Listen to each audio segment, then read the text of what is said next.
हरियो चस्मा लगाइदिँदा पनि भएन यो छ कि छैन घरमा हेर्न ओइ निस्किन हौ घाँसमा जाउँ होइन मेरो डोको जस्तै बुनेछ तैँले मैले बुनेको नि काम्रो लगाएको अन्त तेरो सानो छैन त्यो डोको त हौ अन्त घाँस काट्ने हो घाँस काट्ने डोको हो नि त यो ए जाउँ न हेर्न मेरो पनि गाईलाई घाँसै छैन भेडालाई घाँस छैन ऊ हरियो चस्मा लगाइदिँदा गरालोको माटो सक्यो लु जाउँ त तँ र म घाँस कता जानु तँ घाँस जानु रेडी भएको म यहाँ डोकोमा काम्रो लाग्छु खुब त भन्दा पहिले लाउँदो रहेछ त काम्रो काम्रो यस्तै हुन्छ नि अब डोकोमा कस्तो चाहिँ हुन्छ उसको चाहिँ काम्रो बिनाको डोको बोकेर हेर्न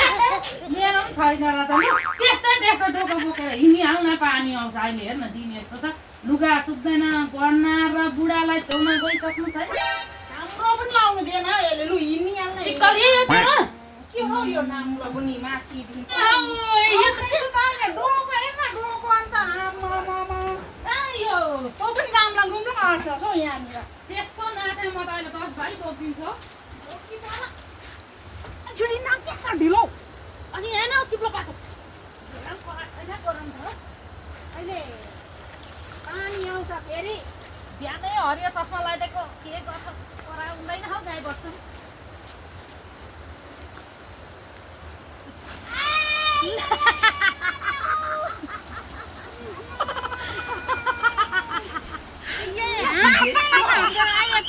लड्दाखेरि म त्यस्तै हाँस्छु ल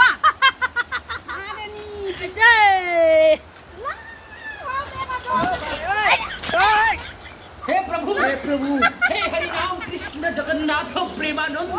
ये क्या हुआ खत्म bye bye tata goodbye गया